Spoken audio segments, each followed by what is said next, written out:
speaker of the day. Ryan Wilson. Ryan is the owner of the house Hero team. He has a lot of experience. He has about 20 years experience and over 1,000 transactions. He also been with so many companies, including Century 21, Remax, and many independent brokers. With his extensive knowledge of the real estate industry, I'm sure he's going to give you a clear understanding of HSP beauty business opportunity. I believe this is the most valuable 30 minutes of your real estate career. Please welcome Ryan. Thank you, Collin. So on point as always. So thank you. I appreciate that. Thank you guys for joining us. I'm going to try and keep it brief, like because it's 12:06 right now. I know a lot of people are going to be joining us on Zoom to hear Minh talk about what's working in today's social media to generate leads, right? Because things are constantly changing. You got different algorithms that are pulling different stuff, like getting you in front of new audiences. So I'm really excited to have Minh here. So I'm going to try and blow through basically the model explained, EXP. And if any of you guys have questions, I'd love to answer any of them one-on-one in the future. Just hit me up. So thank you again for calling. Collin has come over.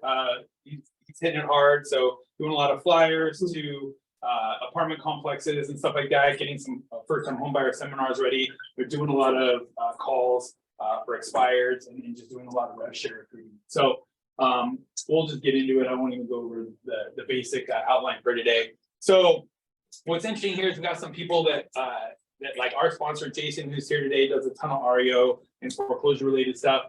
He came over after a long time at Coldwell Banker. And what's crazy about this is the brief history of the real estate industry here. So back in 1908, Colbert Caldwell came out with Coldwell Banker, and that was groundbreaking for the day. Normally, you just had agents that were paid employees and the broker. They came out and did a split, 50-50. They were going to share with agents under them and put more money in the agent's pocket and incentivize them to go out there and sell more homes by giving them more money. And then in 1971, you had the next, groundbreaking, tech, let's call it, come out there. Century 21 came out with a 70-30 split, giving 70% to the agents, again, putting more money in their pockets. And they had a franchise fee as well for marketing on that. Then you had Dave Liniger, Remax, come out with the 95-5 split. The thought process there is, let's take the top producing agents, let's have them kind of pull their money and basically share office expenses and be able to put more money in their pocket. So again, you had a 95-5 split was the average of the day, and you had you still had your your royalty fee on that. So then 1983 rolls around, you've got Gary Keller and Bill Williams. They come out with Keller Williams. They've got a 70-30 split, but they cap. So they said, hey, look, we can start a little bit lower on the splits for the agents, but we cap them so that way, if they're actually producing, they're going to take home more money. They still had their fee on top of that. And then they had profit sharing along with their franchise fee, right? So the profit sharing on that, I talked to a lot of Keller Williams agents still to this day. I go, hey, what's that profit share look like? Most of them, they're just not making anything, right? They're not profitable. And that's the biggest problem is you've got a lot of big bloated companies that aren't making money. So yeah, you could be getting profit share, but if there's no profit to share, you don't have anything. So one of their biggest, let's call it attractions is that cap. And then the next biggest attraction is potential profit sharing, but they don't get to it. So back in, early mid 2000s, you had the, financial collapse. You had my favorite times with all the REO business rolling around. But what happened was you had a couple of the top Keller Williams agents went to Keller Williams and said, hey, look, we've got all this bloat. Can we shut down some of these offices? Can we reduce overhead? They said no. They said, well, hey, can we at least shift this from profit sharing to a revenue share model? Well, we make sure we're getting paid right off the top before you go and waste our money on things that we don't see value in, right? And so they weren't willing to get rid of their bloat and their really expensive that agents didn't see value in and weren't seeing a return from. And so what happened is when Stanford said, hey, I'm going to take everything in the way I would see a perfect real estate model, and I'm going to create it myself. So he came out with EXP. It is an 80-20 split. You get a cap at 16,000. There's no franchise fee, and you get revenue share. So anytime a deal is done, you're sharing in that revenue. It doesn't matter. It's before profit, right? And then you also have the opportunity to become a shareholder in the company, and they actually give you that over time, as we're gonna look at. So as you can see, you've seen this trend, right? Of trying to put more money in the pockets of agents, because really we're the ones out there grinding. We've got the ups and downs, and how do you attract agents, and then how do you from there, really. And so there's really more to this whole story than just cap in normal transactions. It's all about how do you even out the peaks and valleys, how do you give more tools to agents to be more productive, and then how do you put a good long-term business plan together for them so they've got retirement and they've got other revenue streams. So back to the traditional real estate model, I lived this. I owned Century 21 franchise for 10 years. Finally got out for time served. And then I had a Remax for quite a few years. And I had a Remax franchise as we were rolling into the last foreclosure crisis. And I remember going to the county meeting, it was like the local region meeting, and we had all the broker owners there, and everybody was like, hey, we need to put a slowdown on fees. For the Remax, it was $395 per year for an agent. You had their monthly fees. We had all our desk fees. None of the agents were doing anything. They came off a couple good years. Most of them, the smart ones, had some money banked, and the market got hot. Things weren't selling. Short sales weren't going through. And so as an owner, we were trying to tell our big overlords over here, hey, could you slow down on some of these fees for us so we can make it through? And they said, absolutely not. Pay me my money. So this is what you have in this model, right? You've got a big international. So let's call it like Remax, for example, because that's the one I was most familiar with. Then you've got your regional areas, then you've got your franchise, and you have your market center. So for us, it was international. We had California and Hawaii region that was there. And then we had a franchise for Brea and Placentia at the time. So I was also a producing agent, as well as being an owner in this company. And so I was doing all this work to support 2 office locations that paid into the local franchise, that paid into the regional, that paid into international. There's just a lot of middlemen. There's a lot of brick and mortar involved here, and it really doesn't add anything to the client experience or to the agent as a whole. And as such, it's just pulling money and draining it out of the system. It's a very inefficient system. So what was awesome is when Glenn Stanford saw this, and he saw it more from the Keller Williams model, which had already broken through a lot of these issues. And he said, hey, this isn't perfect yet. How can we make it more perfect? So he decided to go cloud-based. Let's get rid of all of these offices and bloat that we don't need. Let's get rid of the middleman. Let's add in revenue share, pull it from either no revenue share in this model and no profit share in this model, or the Keller Williams, they had profit share. Let's make it better. Let's make it revenue share, and let's add actual ownership in there. And so this, as we saw that kind of trend rolling through of the different disruptive models, this is what we've gotten ourselves to now is the most disruptive model yet, with these 3 potential sources of income. So number 1 is you're doing what you already do. You just make more. You cap earlier, and once you cap, and there's no franchise fees on the way up to that cap. And as you cap, you can actually earn back share rewards that we'll get into. But on top of that, you have the opportunity to have revenue share.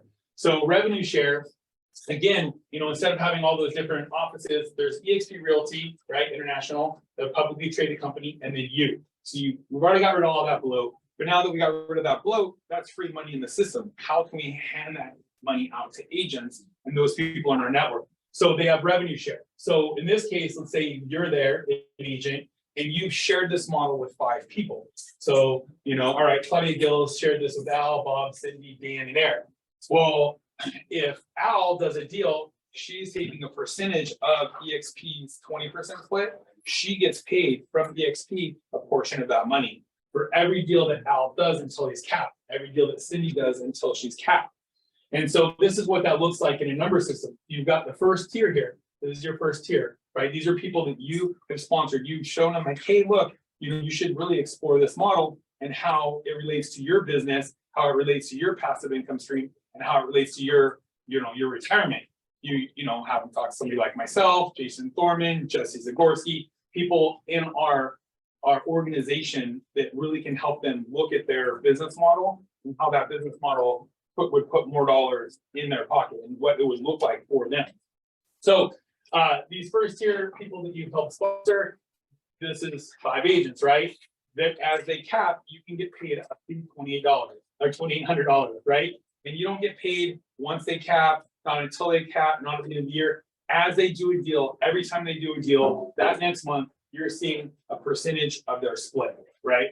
So you're seeing a percentage of EXP's portion of the split. So if you have 5 people over the next year, 2 years, say that you introduced the model, you sponsored them, you can be looking at an extra $14,000 a year in passive income. And this is where this becomes so cool, is you do what you're already doing, you make more doing what you're already doing, and then you have these other things that add up over time, right? So you've got in this, you've got, let's say, 4 agents. What happens is once you get to 5 agents, you can open up and get paid on the second line. So if your 5 agents go out over time and get 5 more agents, you actually get paid more on the second tier of those agents. You get paid more for the agents that somebody you've sponsored sponsors. And the goal is they want you to basically help make sure that they're giving guidance in the way that I like to say it is you help point them in the right direction. Hey, look, here's where our Monday masterminds are. Here's where all of our tech is. Just make sure that they're welcomed into their new home. So when you do that, you can have up to $3,200 on those agents. So you can see, at some point in time, you could be making easily $80,000 a year in passive income on top of it. You get to some of the people in our organization, like 2 up from me, they've introduced now 39 agents in, and they're making in the neighborhood of these numbers. So really crazy. I don't know 625 people that are in that I could be like, hey, come check out EXP, right? But I know 19 people, and this is really what this shows is every 19 people on, and those 19 are over time, they're bringing 5 people on, other people bring 5 people on. Once you hit this 4th tier, and this is only the 4th tier, it goes to 7 that you can get paid on, you could easily be measured $750,000 a year. And this is what's crazy is it's not, hey, I don't expect you to go out overnight and hit up 19 people, but it's just over time. As you're doing business, you have a good relationship on the other side of the transaction. Last year I had at least 3 agents hit me up to come aboard where we were just because they weren't happy where they were. They were wondering what support we gave, what type of mastermind, what type of training.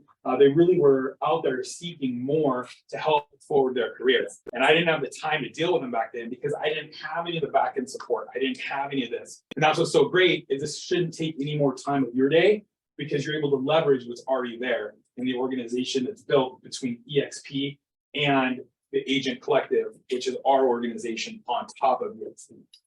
So this is just kind of showing you there's 7 tiers. And as you open up these different levels by how many agents you personally recruited, what percentage you get. And as you can see, when you actually get on the 7th level, you make the most on those people. So again, all this money is coming from EXP's 20% portion of the split. Half of the money that EXP gets goes back into rev share and agent, dollars. So where are they getting this money? We've already covered it. From the elimination of middlemen, being a cloud and virtual world, using tech, right? We have a ton of Zoom meetings. We have a lot of FaceTime type meetings. We have EXP World where you can go in, you can see their trainings. So we don't need a lot of brick and mortar offices like this. The only reason we have this one is really so we have our studio so people can come in and film their social media. And that's why I'm excited for Minh to be here today to go on a lot of that social media for us. And then because this model just makes sense, you can't unsee this model once you've seen it. That's why we have such exponential growth right now. And that exponential growth has made EXP the #1 brokerage in size last year. So EXP did more real estate deals than any other brokerage last year by size because their agent growth is just so high. And agents are just more productive than the average as well, because of all the tools they've got, like what they do on some of their stuff. So that's where the money's coming from, the savings. And here is one of the other revenue streams you have, is you've got stock revenue stream. So when you do your first transaction, you get $200 in stock. When you fully cap, you get $400 in stock. When you have sponsored somebody and they've closed their first transaction, you get $400 in stock. So thanks, Dave. Thanks, Troy. You know, I got a bunch of emails yesterday. I was like, oh, I got 3 more emails. I had to go in. Yes, I want the free money. Yes, I want the free stock. Yes, I want the free stock. So you can see right here. Now, if you cap and then do 20 transactions on top of capping. So in this area, I don't know, you're probably somewhere between 5 and 7 deals you would do, and you would cap. And then after that, there's just a base transaction fee. Once you've paid that, I think it's $275 base transaction fee for 20 deals, that fee drops down, and you also earn stock rewards back that can total up to 16 grand. So you've paid $16,000 in, but you can get 16 grand back in stock. 8 grand right away. I think it's like 4,000 if you go to the EXP conference, and an additional 4 if you do some icon training events, right?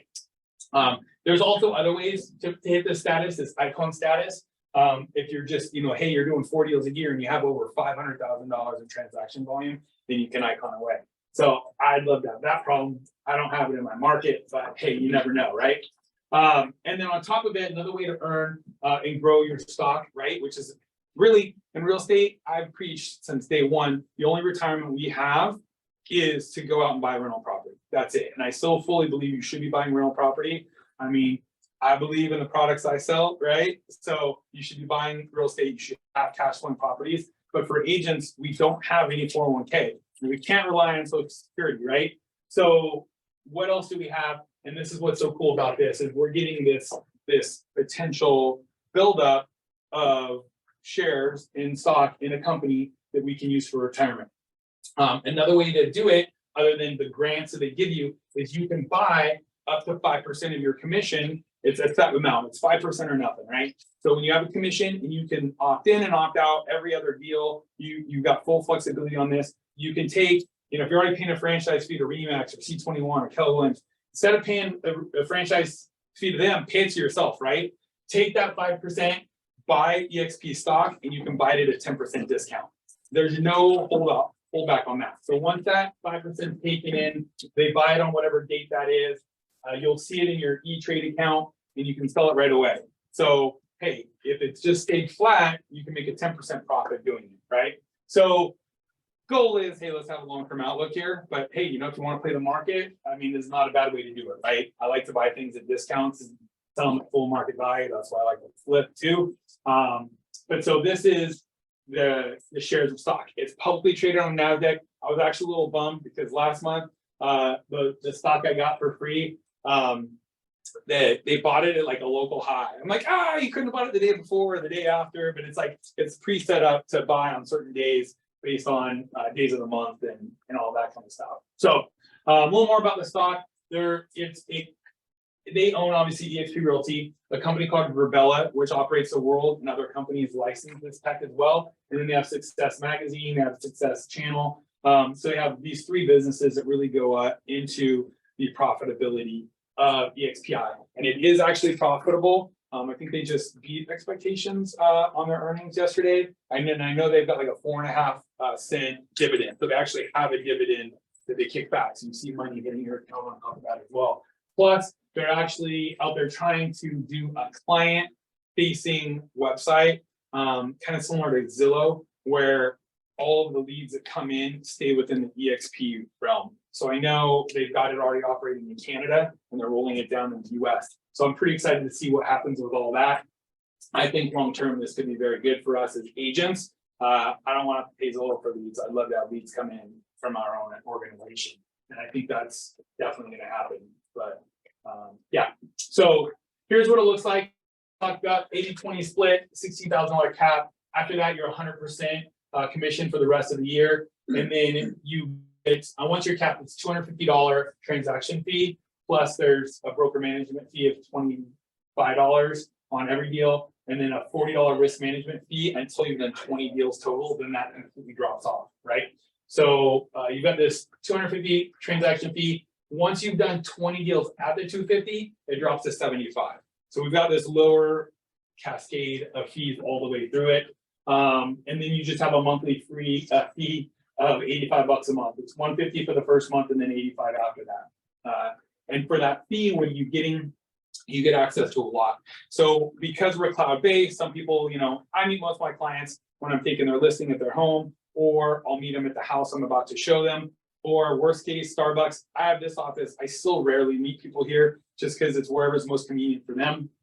But if you need an office, you can, maybe you have a large meeting or something, big investor, they just want to sit and talk, look at some stuff. You can go into any of the Regis locations. So we're you basically have kind of a general population area in the reception where you can meet with them. If you want to rent a room, you can rent a room at a discount rate. So you get a Regis membership with EXP, which is pretty cool. So I know in Orange County here, I think there's 7 locations, or it's 15 locations. Thanks, Collin. 15 locations here in Orange. On top of it, these are some of the keynotes.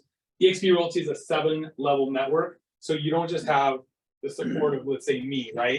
You've got the support of Troy, you've got the support of Jason. I know Jason's done a ton for our agents, allowing agents to open houses and his REO listings. Every buyer wants an REO, even if they really realize what they're getting, if it even really makes sense. Everybody's like, it's that candy everybody wants, right? So he's between some of his flips and some of his REOs and an investor's property. I know Gabe's done some open houses, Letty's done open houses. So I'm really it's pretty cool. So we're all here to make sure everybody's succeeding as well. So you've got 7 uplines. Jesse's amazing. Brent is amazing. There's a lot of people. It's not like you just have one broker. In the state, I think we now are at 12. They added a new statewide broker today. So you've got our main broker, plus you've got 11 under her that you can get in contact with. I normally just message them on Workplace. EXP has something called Workplace. Imagine Facebook.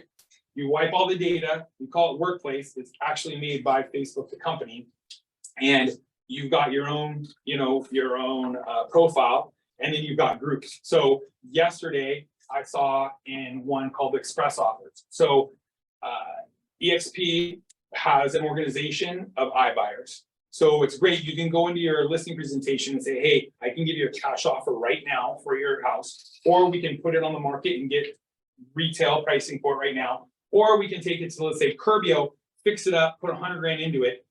You don't have to pay a penny. Curbio will get paid at the end of the close of escrow, and then we can get you even more money for this property. So you have those multiple streams you can offer to a listing, a seller, right? Well, what's cool is when you go back to the iBuyer format, we have multiple iBuyers. So you can get what's called Express Offer Certified with EXP. You just have to sit through the little class and click the button a bunch. And it opens up these buy boxes. There are buyers out there who are looking to buy and flip, right? Let's give them 70% of what it's worth, 60% of what it's worth. They've got people that are also willing to buy to rent. They're willing to pay a little bit more. What's cool about that too is once you're certified, you can get leads off this. I know whatever happened to your La Mirada one. We're still working on it. Okay, so he got a lead. Somebody went into some of the marketing on the Express Offers. They were interested in getting a cash offer. They didn't like the cash offer. So Express Offers kicked that lead over to Jason because he's certified, said, hey, go take a normal listing on this property. So they give referrals out. So last night I saw one come through in Arkansas. So Christy, I know you're gonna be watching this later on recording because she's doing some staging right now for a client on a listing she just took. But I saw one come through in Arkansas. Well, she's on our team in Arkansas. So I kicked her this lead. Hey, this person is an iBuyer lead in Arkansas. Let's work it together because she's not certified yet. I'm like, I'll be the back end, you be the front end, go handle it. And that's one of the cool things when we're talking about the 7 levels. You don't just have to be local. So if you're, Claudia, you want to go get licensed in Vegas, you can get licensed in Vegas. You can do deals out there. It's all one cap. So a lot of people are starting to step foot in other states. They're worried about, oh, where's California going? I want to work. All my clients are moving to Tennessee. Like I want to be licensed there too. So it's one cap. So that's the cool thing for people that are border cities, whether it's Arizona, whatever, everything works towards one cap, right? And so one of the, agents on our team, she works in Arkansas. I kicked her that lead from Express Offers. So they've got a ton of lead opportunities as well. They've got now 60 hours of live training. So I don't care where you're at in your real estate career. If you're a brand newbie like Troy over here, if you're super experienced like Monique over there, they've got live training. So 101, what's come in, how to be held accountable. They've got everything all the way up, how to grow your business in these live trainings. They've also got, with that 85 a month, you get access to KV Core. So you get your own website, you have your own CRM, and you've got set up campaigns that are templated. You can come in and drop. And we can go through in a later meeting because Min's getting ready to come on now.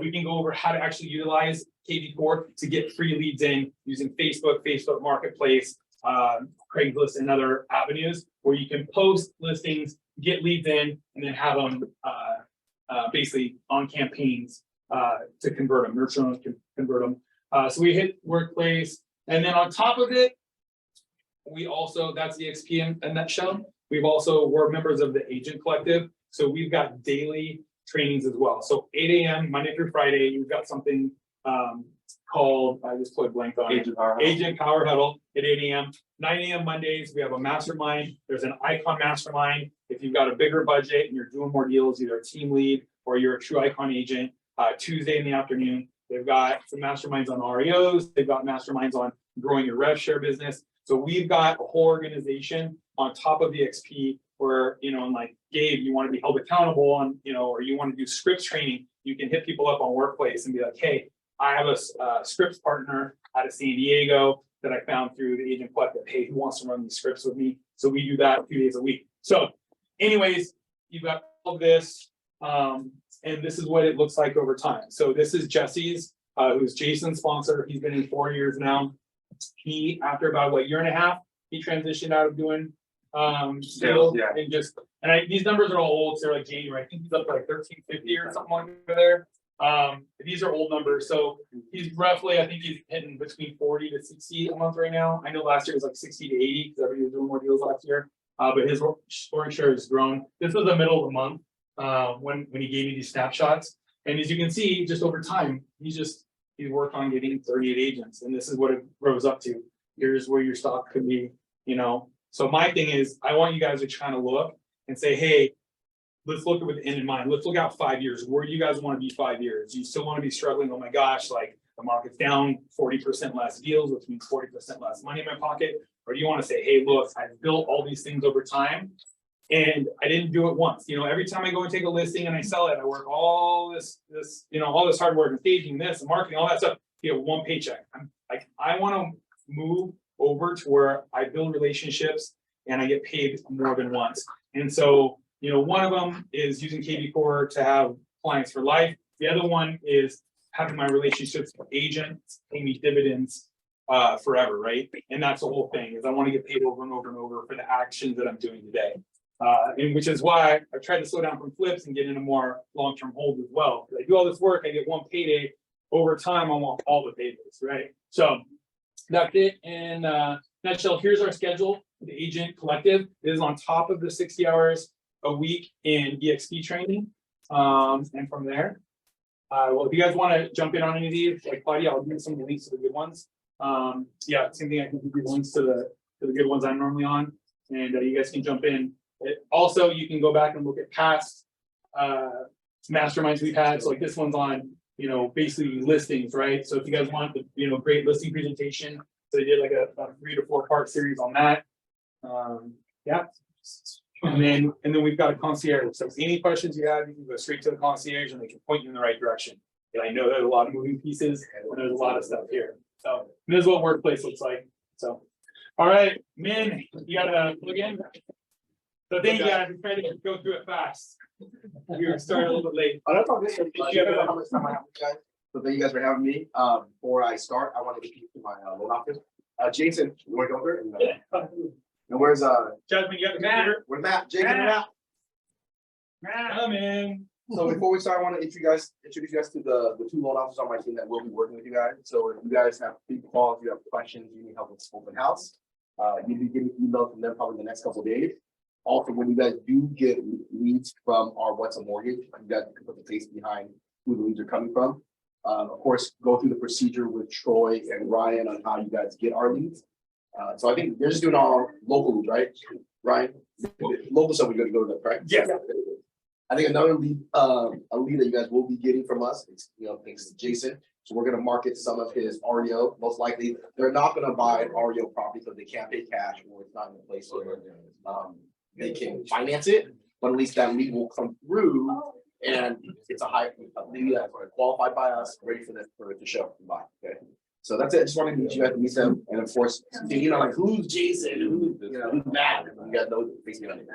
Sweet, guys, you guys. And you guys want to say goodbye?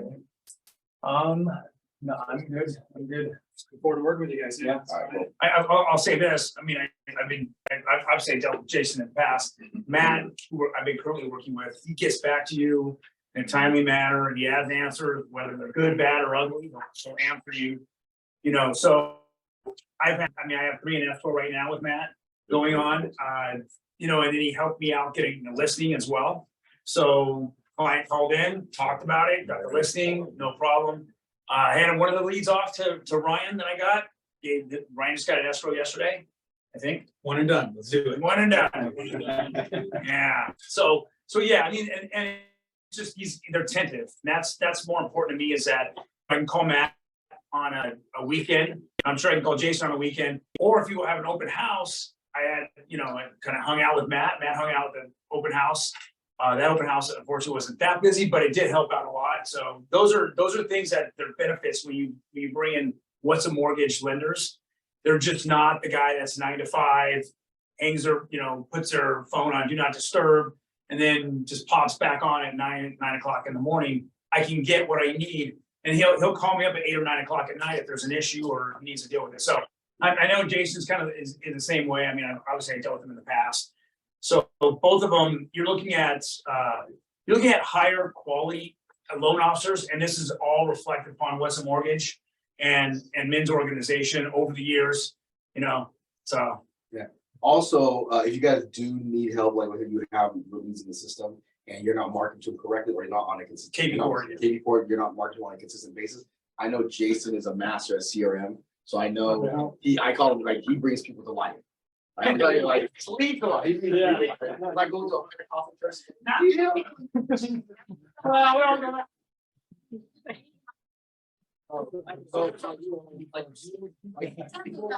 Qualified 6 months ago, a year ago. So if you have data and that they haven't bought you, or you don't know if they bought or not bought, talk to Jason. He'll help you resurrect some of your leads. Okay. Cool. Do you have your business cards here? I think you'll be emailing me, right? Yeah, I can send you an email. Business card would be better. I'll grab my names. So today I was gonna go over reading analytics, but I think the most important thing we need to do is get you guys using social to grow your business. Some of you guys are using social, and some of you guys aren't. Anyone have kids? I think what I learned about my kids recently is that I was raised Asian. My mom had a Dare ruler. Anyone have that black Dare ruler? She forced me to write with my right hand, even though it's left-handed. So every time I was writing with my left hand, my mom would smack me in the hand. Because of that, I was raised to do exactly what my mom wanted, and I had a certain amount of growth in my life, but I couldn't take it further. And I see our kids today, they're learning faster than us. You know why? Because we give them opportunity choices to make decisions to grow in their way. So my son could not read for shit. But as soon as we let him do Minecraft, he learned how to read. So it tells me that everyone does social media differently too. And of course, through the course of the next couple of months, we're going to go through different ways to do social media. And the one way that we're going to go today is how to talk. Right? So talk your way to success through social media. I know a lot of guys don't want to dance, right? I myself am older now, I do not want to dance anymore. And I tried it. Some of you guys don't want to lip sync. Some of you guys don't want to do memes. Some of you guys think you're God's gift to real estate, and it's okay, that's confidence. But if you feel like you're God's gift to real estate and you enjoy talking, today we're going to teach you how to speak correctly to grow traffic.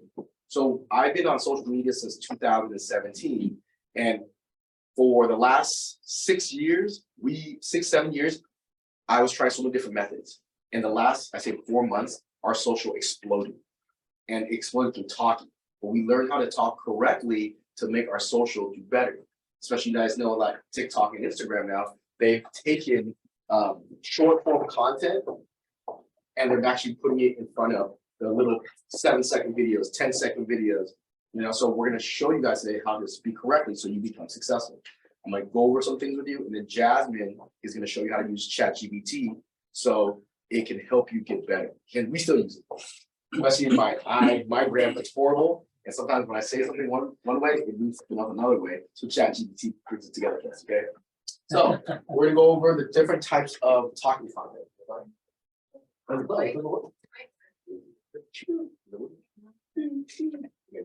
There you go. So there's 4 types of content we're gonna here. We call it explainers, aka talking heads, where someone's talking.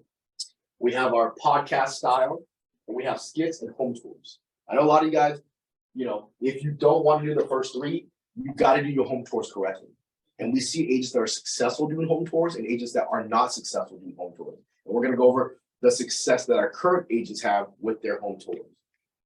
So let's go to the first one. So explainer. Our explainer, aka talking head. Right? Yeah, after I'm done, I'll have it done. So our first one is explainer. It's like We'll get down. oh, down.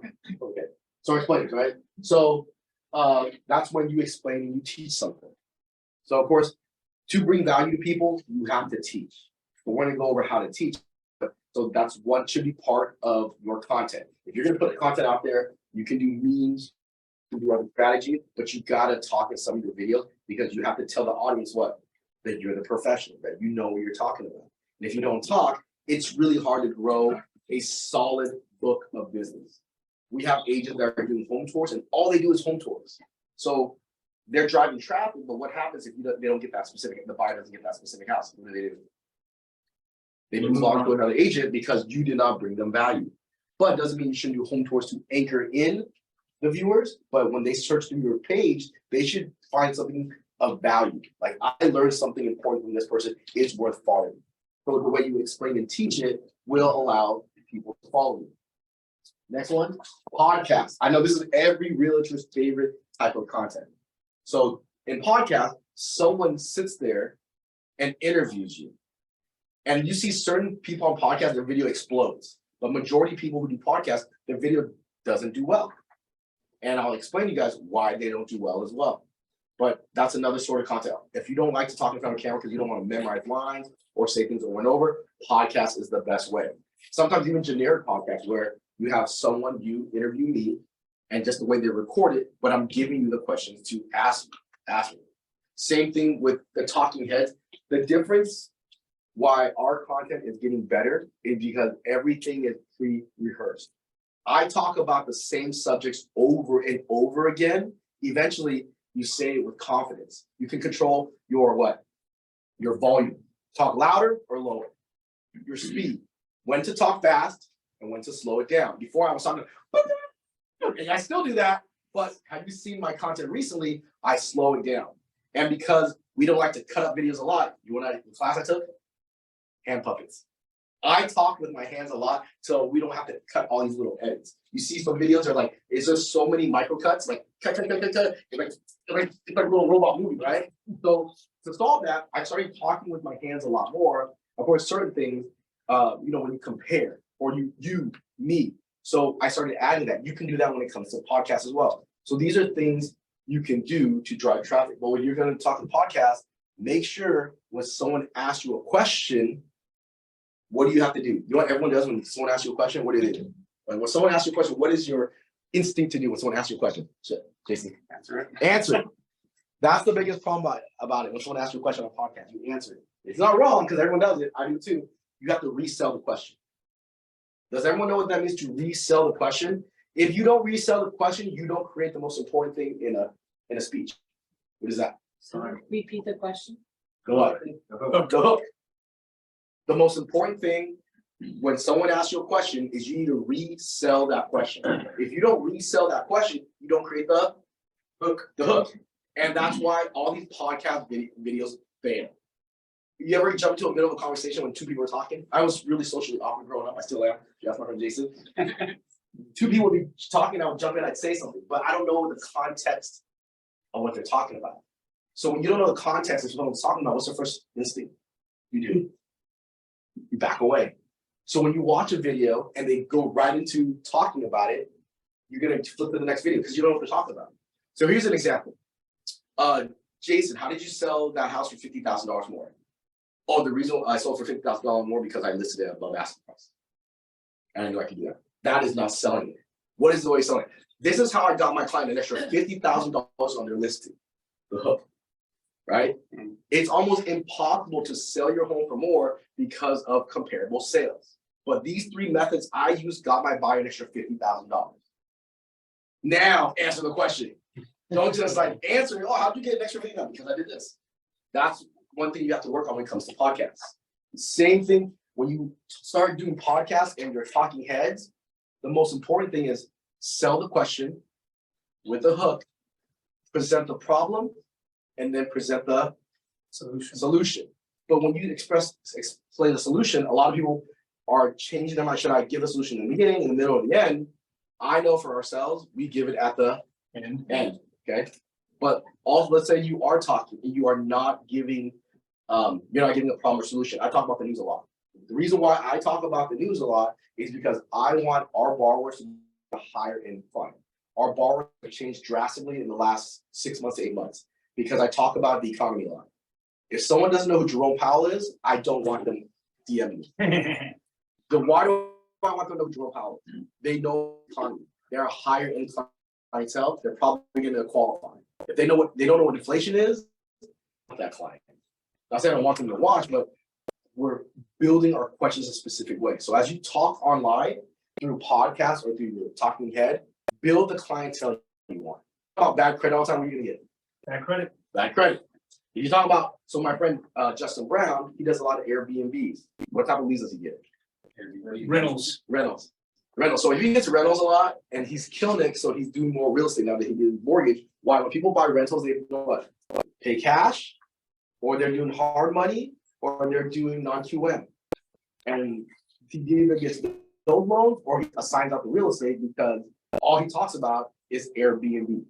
So when you start doing podcasts and when you start doing talk heads, make sure you understand what you're going to talk about before you get there.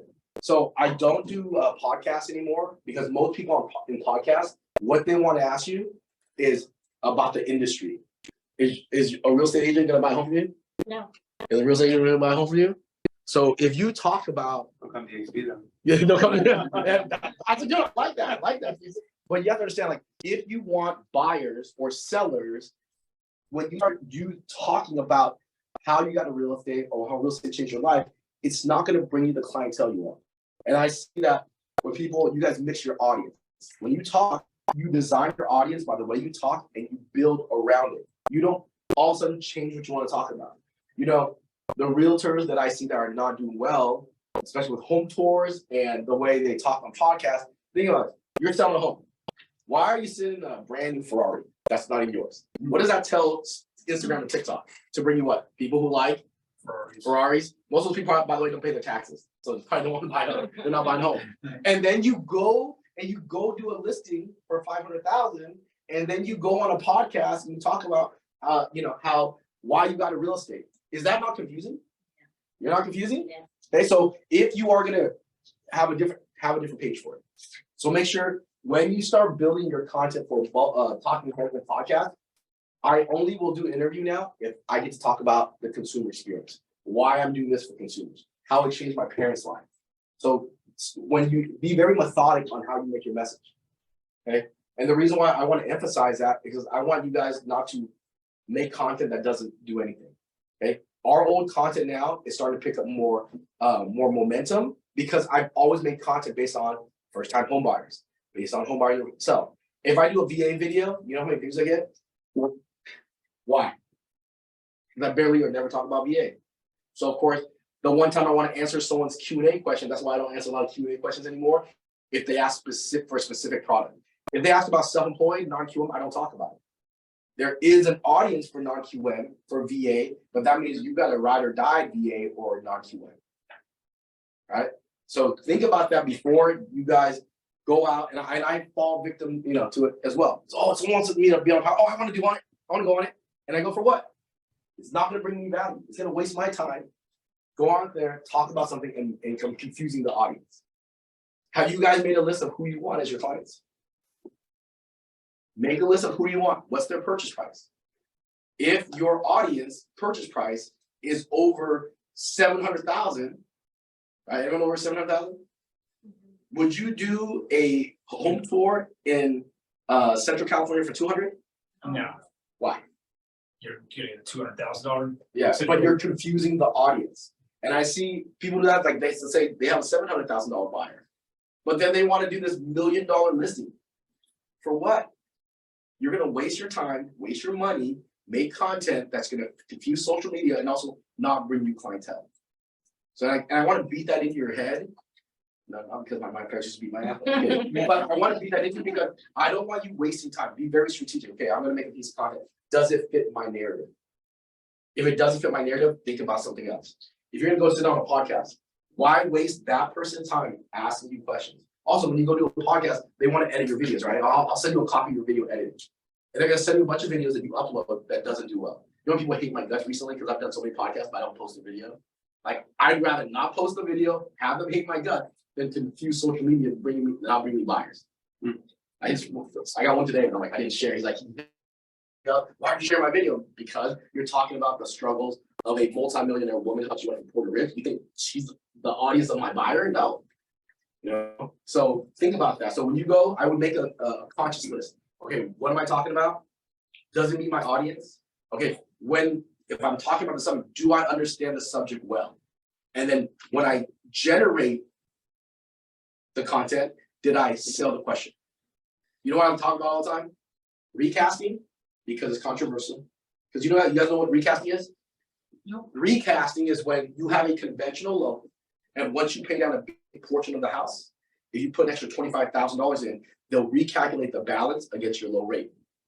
Even though it doesn't bring me value, it brings me buyers that are probably going to upgrade again. It's not bringing me a loan because recasting, there's no loan involved, but it brings me the audience I'm looking for. Anyone that recasts has $25,000 to drop in a principal. And that recast video does really well for us. Second thing I was talking about is how to pay off your home quicker. I said that's the #1 video that does well for us, right? Because there's controversy about that as well. Why is that? When people talk about what? Bi-weekly mortgage payment. Did you guys know that on bi-weekly mortgage payment, unless you tell the servicer to do principal only payments, it goes towards principal and interest. So you're prepaying interest. And a lot of people don't know that. And of course, you get arguments over that because people, oh, my lender does it. Well, some lenders do it, some lenders don't. I like talking about things where certain realtors do it, certain realtors don't. Like when I talk about the seller's net sheet, so many other realtors, they don't talk about it. Like, oh, I always do for my client. And it goes back and forth, back and forth, back and forth. Okay. Or the question, I did one where should a realtor put, a lot of realtors, crazy, they don't put their commission on the seller's net sheet. That's wild, right? Yeah, serious? Yeah. I'm like, what are you kidding? So yeah, With the selling rolled out of bed and go. Yeah. so they'll put that on there. So those are things I would have controversy about. So when you come up with a subject, and that's what I would want to, depends on how much time we have. I want you guys to come up with stuff to talk about. So I talk about the same things over and over again. As I'm gonna do a message here, then next week I'm gonna deliver this message again. As I keep delivering it, guess what? I get better and better at it. So now when you deliver a message, you have speed down, right? You guys understand speed on how fast you deliver the message, on how slow. You have your pitch down, you have the melody. You know how many words are in a song? If you have a book that you love, if I ask you to recite that whole page in your favorite book, you think you can remember it? No, right? But if you have a song that you listen to for the rest of your whole life, if I ask you to recite your word on the song, would you know the words? Why? There's about 300 pages in a song, about 300 pages in a book, in one page of a book. It's because of the melody. So eventually, as you deliver the message over and over again, you have the speed down, you have the pitch down, you have the tonality down. So that's why, as you guys do podcasts, as you guys do your talking head, always try to talk about the same subject until you understand it and you can deliver it at a good pace. Okay. So everyone understand podcast now, understand talking heads. Any questions about it, or like we'll talk about where to come up with content in a second. So is that sell the question? Sell the question. Sell the question is part of it. So sell the question. So if I go like, hey, how do you get bank on properties? Oh, because I've been doing it for a long time. Like, it's impossible to get homes from the bank, but this is the 3 things to become a bank owner. So instead of just delivering the Yeah. question, okay? The answer. The answer. So really think about, like I said, if it's something like that, ask yourself a question. And then, because the reason why when you are on a podcast, the easiest way to get content is to go on someone's podcast. But if you go on there, cool, I need you to ask me these 3 questions. Or if you don't do podcast on, someone just records you, it's easier when someone asks you the question. Our videos do well because I actually don't look at anybody. Like Jasmine, I think I look at the corner of a wall, but sometimes I ask me the question, Jasmine, even though I know the answer, like, ask it to me. So when she asks me, then I deliver it so much easier. It's just easier that way. Human nature, we don't want to stare in the middle of a lens. Some people, sometimes I do, sometimes I don't. But that will help you guys deliver your question and answer. Okay. So the next one, is skits. Okay. So skits, if you do skits, what I would do first, it actually helps you with your clients right now, reach out to your past clients. I would reach out to my past clients and send out a text message or an email and find out their pros and cons about buying a house, their biggest hiccups. Because when you do skits, most skits are done to solve a problem. Okay, you really don't do skits to make an announcement or an opinion. And by the way, sometimes I'll do an opinion. Unless it's really that good, it doesn't do well on social. For some reason, people are selfish. They want to hear the problem and the solution. So you're doing skits, you have to start, same thing, sell the question. But when you sell the question, you sell it in where you're asking somebody. If I'm going to do a skit, have your child or your spouse, unless you have an invisible friend, Shiloh, that can talk to you, hey, ask a question like you really mean it when you're asking that question. And if you start talking when you really are talking to somebody, it makes the skit do so much better. But talk to your past clients and what is your problem? What are people's biggest problem right now? What's people's biggest problem? No inventory. No inventory. Okay. I still have. If I had to do a skit, I would be like, hey Johnny, how did you get a home in this area when I saw no homes for sale? Oh, because I use this app, blah, blah, blah, blah. What happens? So it's the same thing. It's selling the question and then the problem and then the solution. Like, because I use this specific app I got from my realtor. And then to get this app, this is what I did. And then at the end, add your CTA. Okay. Everyone understand how skits work? And last one is home tours. So if you're an agent and you know what, Minh, I'm not ready to be on camera. I don't want to do skits. I don't want to talk. It's fine. I have 2 agents right now that sent us, a good amount of leads. And I think they did home tours and they're still doing home tours to build their confidence. I have an agent in Arizona right now. He is generating literally, he has, how many followers does right now? Like 567? 500? 500? He averages about 2 to 3 inquiries a week on these listings. He only have 500. Right? We have another guy, Josh. How much does Josh do? It's a ton, I mean, probably 20 to 50 people. This guy, he doesn't even own his listings, by the way. So the deal another day, another story on how his deal with he works out specific deals with listing agents to get these to promote the property. My friend, Zoom and Kim, he's been doing real estate for how long? What, 3 years? 2 years? 2 years. I think he's number 4 for production in United States, EXP, and number 1 in Austin. Okay. Never sold a house. Never sold a house a day in his life. But when you hear him talk, he's like having phone sex. Okay. And you hear him describe a new construction, he's just, the way he describes it is like tranquil. He delivers it a certain way. And because he does it so well, and he has an amazing camera guy, when there's a new construction, guess what they do? They call him and they let him go out to the house and do the home tour and build it out. Anyone ever do one at new construction before or done one? You're like trying to get in and out as quick as you can, right? You feel like you're inconvenienced. Right. This guy squats there, he sets up all day until he gets the right lighting. But because he does them so well, he outproduces the actual builder. Now he's barely done real estate and he just drives and sells traffic. That's all he does. So if there's anything I would do, if you're not gonna do the first 3, which she's gonna show you how to do the first 3, home tours. I would work on home tours, and when you go on home tours, do them as many as you can, even if you're not gonna post them. Do you guys have availability to do home tours? I know Jason's got listings. You got listings too? So I would just, what these guys do over at the listing llama, he's the number 4 listing agent in Arizona. And now he's, you know, he looked at the EXP, but he didn't like the EXP that he never. So you guys know, okay? He's number 4 in listings in Arizona, so he has tons of it. So now he finally got a routine down on how he does his listings, and we follow the same formula. We actually use this Josh's formula. So I think they do a fast pace up to the house, and then they drone up, and then they go in and they go straight to the kitchen. Why do you go to the kitchen first? Woman, email. Boom. So he did it where he doesn't go to the kitchen. It's crazy. You did think you eventually go to the kitchen, right? He loses the audience already. So they stay longer. When he does they zoom in, like you walk, you're speeding up to the front of the door. He zooms up to do the drone, and then he goes straight to the kitchen, and then he goes to the house. Because of that, it's a higher watch time, and then they message. So he has a formula.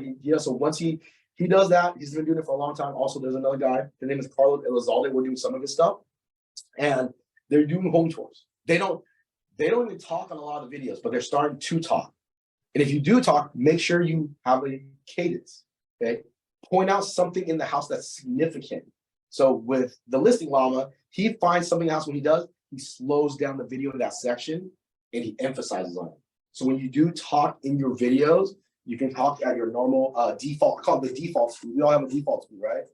So if your default speed is that low, we got to work on that. But if it's average, cool, I have to slow down.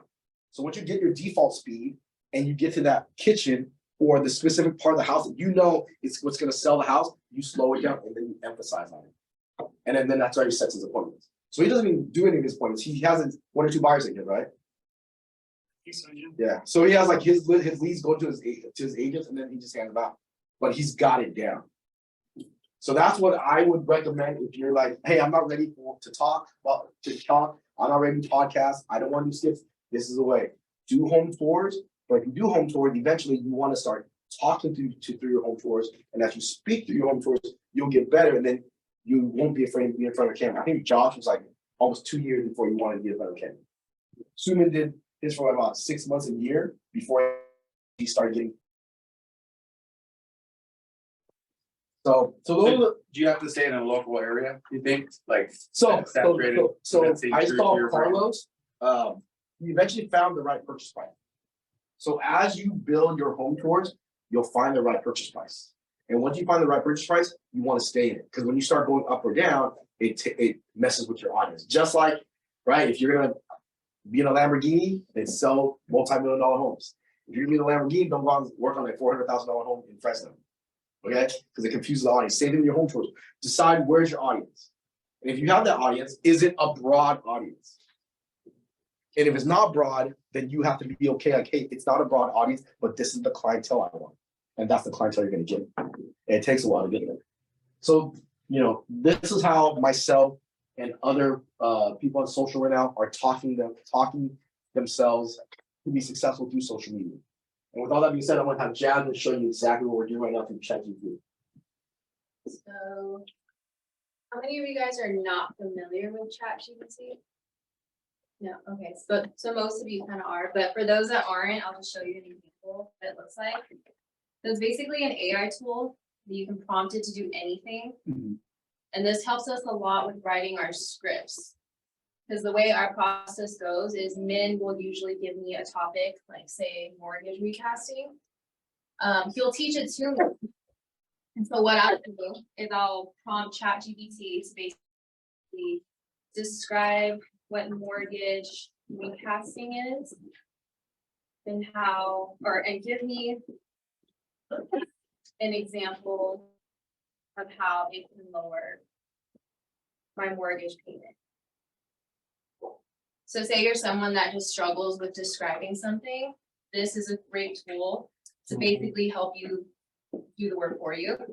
So now it's going to describe what mortgage recasting is, and it's going to provide an example for me. But as you can see, it's already a pretty long explanation. And so for me, what takes the longest time is trying to condense everything down into a 1-minute script for social media. Because what I found is anything over a minute 30, it's too long of a video. People don't have the attention span to sit there and watch a 2-minute long video. So we try to keep it about a minute to a minute 30. So what I'll do now is I'll have it rewrite this into a 1-minute script for social media. And I get specific, I say write a script for social media, because if you just say write a script, it's gonna give you a long, like movie type script. So this way, it condenses everything down for me. So it's really cool, because this is the part that takes me the longest, writing the script, trying to come up with a catchy hook. So this is really nice. And then what I'll do is I usually have Minh proofread it, because one problem that we've seen with some people is they rely heavily on AI, but don't rely heavily on AI, because this could actually, it could give inaccurate information. So you want to proofread it, do your research, make sure it's accurate. But as far as like describing something, this is going to be a really helpful tool. Or writing scripts, this is when I would use this. So say I already have my script and I just need a hook, I can actually ask it to write 10 catchy hooks on topic. And then it should go ahead and write 10 hooks for me. So now you got your hook, you got your script. Oh, wow. Yeah, and you can go through and pick out which one you like. We telling people our secrets. Everyone thinks I'm a genius. Yeah, so that's how we write a script. I just don't- we're getting ready to go. 4.0, 3.0. Yeah, Andy was just telling me, this thing gets smarter and smarter every so often, so I think there's a Smarter than you. Well, coming out. this is up to 2021. Yeah. So this is, they stopped it at 2021. The next version will be up to today, 2023. Yeah, that's why don't So use yeah. this like Google, don't use it to research things, just use it to help you write stuff, come up with hooks, your scripts. So yeah, this is basically how we write our explainers. So what I'll do is I'll copy and paste the explainer and I'll just tweak it a little bit to fit Minh's language, because Minh has his own slang, you know, the way he talks, so sometimes this is too formal. But yeah, this is how we write our stuff. It's just, that's the audience he's going after. And the thing is, so Jasmine has down our timing, because we've done it so much, but it was me, and you guys would do the first time, just read it out loud and time yourself. Once you read it out loud and you know the script well, then you would change the hooks. But when you read it out loud, add, first is number one, control your speed. The speed that you talk, that you speak. Number two, your volume. Once you have the speed, you have the volume, then you have your melody and pitch. You know, you ever watch a movie job? That means when you hear it, you know someone's dying, right? So when you talk, you start controlling the speed, the volume, the melody, and then the next portion will be your tonality. When Jasmine normally gives it to me on Monday, we work it out Monday, and then around for an hour, I take 3 of the scripts that we are going to use the following day, and I just recite it over and over and over again. So I listen to my speed on it, and you know the speed is good when you know the subject well. That's why I probably wouldn't talk about something that you don't know a lot about. When you know something, say it with your chest, right? Because you believe in it. So once you believe in it, you talk slow, and you know where to speed it up because it's part of the conversation, and when to slow it down. So once you control the speed, the volume, so you know that to take you seriously, if I tell you this, I think you should buy a home. I think today's the best day. You'd be like, this guy, I ain't buying shit. Like, I'll be like, yo, I'm not buying it. And right, like, this is the best time to buy a home right now. Even though it's talking slow, but the volume gives you the confidence. And then once you put the melody behind it, now people remember what you're trying to say. And then you control your tonality. Right? That's what I learned about being married or in your relationship. Tonality is everything. You can say, you know, you're wrong, or like you're wrong, right? And that can change if you're sleeping on the couch or in the like your tonality controls your weekend, right, man? Yeah. Right? On Thursday or Friday, if you pop off incorrectly, there goes the weekend. Right? So control the tonality, and then last, when you are confident and you have all that down, then you can talk with your hands, and that's what helps people engage with you. Of course, don't go, if you talk like this and it doesn't make sense, if you're talking fast but you're moving slow, your mouth is not matching your hand. You want to make sure your mouth, your hand matches. So we're working together, right? So that's what you want to do. If you're going to do talking head or a podcast, same thing with doing a script. When you talk on a home tour, same thing, right? I always try to find something funny to say, like, who says there's not a, so I helped my buddy Jesse sell his house on Friday. He got it, I got an offer on Friday and I took it from the other agent, right? That had a lender. So it's like, who says there's not a $400,000 home in Southern California? When I said 400, like, who says there's not a $400,000 home in California, in Southern California? That was the hook, right? Instead of saying, oh, you can buy a home for $400,000 in California. So understand like how you say the home, how you deliver the beginning of the home tour. Like, hey, who wants to be neighbor? Who wants to be Mickey's neighbor? You're doing something in Anaheim, right? I don't believe that like that's the son coming of Jesus. There's a $1 million home in Anaheim. Who would have thought that, right? So of course I wouldn't say that, but you get what I'm saying. How you would deliver it. So I would use the Chat GPT, like Jasmine said, like pick a topic that you know, right? Anyone a new real estate agent? Been doing real estate for a couple years now? You've been doing it for years, 2 years. What's something that you know about real estate? I know, but something about real estate that you know that a normal consumer would know. Now, what is important? Have you sold house yet? Yes. What's something a real estate a buyer or seller does not know about? That's an important piece of information that might, I wish I would have learned this. Getting seller concession. Seller concession. So if seller concessions you feel as an important subject that your client, that your audience needs to know, I would do seller concession. I would do it as a talking head. I would do it as a script. I would do it as a podcast. And the question that that you want them to ask, like, what's one thing you wish your buyer would know? Right? It's like, or what's a, like, let's take seller concession. How would you ask that question? How would you ask that question? Did Yeah. you get the hook? Yeah. Have you ever heard of seller concession? Well, now you have. Yeah. So if I did seller concession, this is how I save my buyer an extra $300 a month. Because how are you gonna save $300 a month through a concession? But how? There's different ways, right? You guys know how to use a concession? Anyone know how to use a concession? There's a difference between a concession and a what? Closing costs. Closing costs? Closing costs? Non-reoccurring and reoccurring. Correct. So I would do that. So this is why you need the right agent, right? I saved my buyer $500 and I got a new Habakkuk. Like, what the fuck is a Habakkuk? It's an HVAC. Right? You were like, what's a Habakkuk? Like, I gotta stay and find out what this Habakkuk is. I think we said it in one of our videos, right? I think, or you guys, I took it out there. They took it out. They don't like my improper grammar. I was saying, like, what's a Habakkuk? It's an HVAC, and he got $16,000. This is how I save my buyers $16,000. It's HVAC, but I call it Habakkuk. An HVAC. Heating, air conditioning. HVAC. Heating, it's air conditioner, heating and air conditioning. So that's something I would do with concessions. So think about, write down, seller concession, and then read the script, and then work on, again, like I said, and this is what I'm practicing with recently that's helped my content is I control the speed first.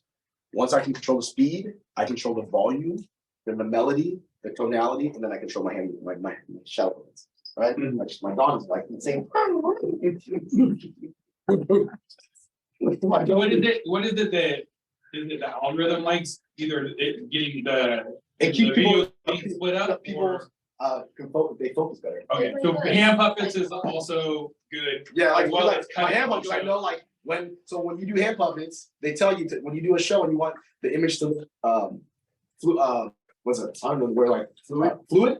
They want you to stay in a box because if you move your hands like the shadow puppet, it has no definition to the profile. Okay. So when you put your hands together, whoop, whoop, right? Or the whoop, but when you have your hands too far apart when you talk, then you can't form the puppet. Anyway, that's another day. Another day. And for me, it helps to deliver that, really keep people kind of like engaging what he's saying, just keeps them engaged. But the whole reason why people you see talk about on Instagram use cuts in your videos, because it's like a psychology trick. It gets people to stay engaged with your videos. If you just watch someone talk for a long time in one take, you might kind of get bored.